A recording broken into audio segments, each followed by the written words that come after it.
Larry, I got to ask you, when you think about this against the broader political context, friends, advisors, the president's inner circle, this guy basically, seemingly, was willing to take the bullet for President Trump.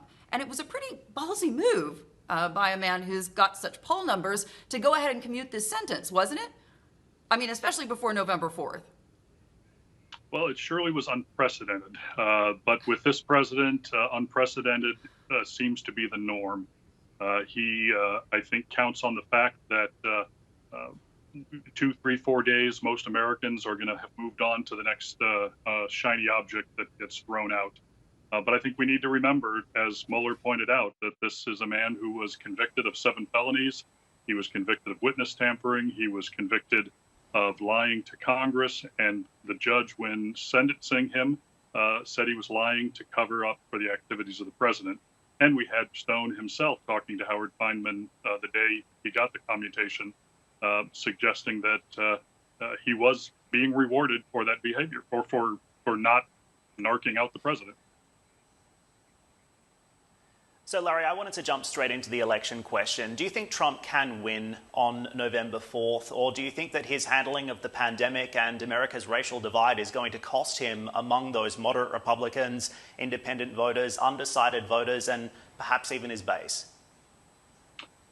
Well, he surely is finding himself in holes in states that he had carried comfortably in 2016. We saw today that Arizona, the polls now show him in a significant hole. Texas is being identified as a swing state for the first time in a generation. So he is in a hole.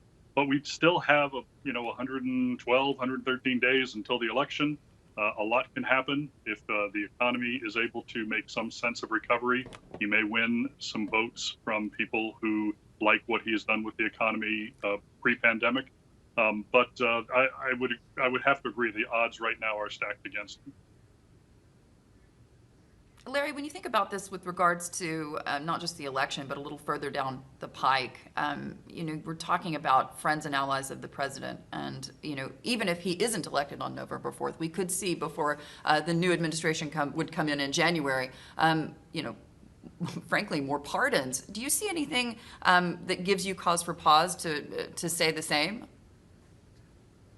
I would not be surprised if he pardons anybody who has found themselves convicted in this situation, and perhaps even those who are still perhaps waiting indictment.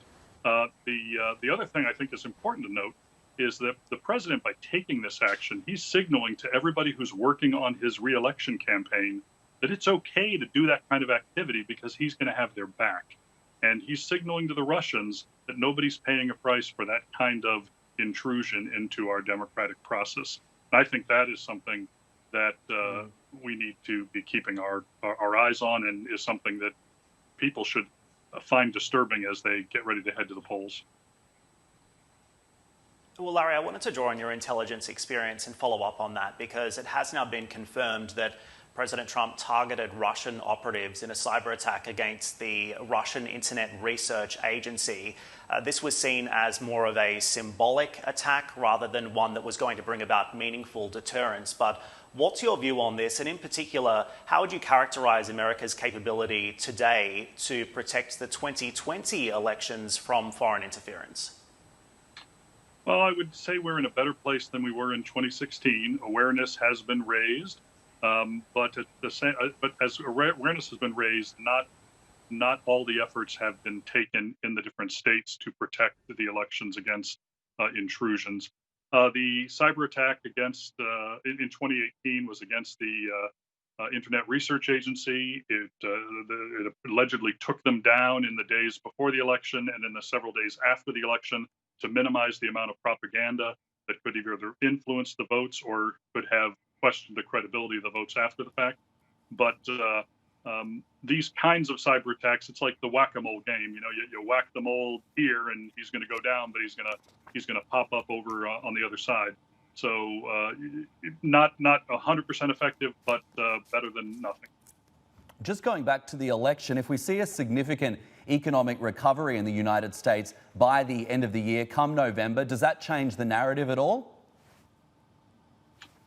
For the election, I think it there are voters there are voters who are going to vote their pocketbook, and if they see their pocketbook is getting fuller again, and they believe that the jobs are coming back, if they believe that their 401k investment plans are going up, I think there is a significant segment of the voting population who will support the president for that very reason. But it's potentially going to be, neck and neck. I would caution anybody on the Democratic side to not be overconfident by the polls that they're seeing today.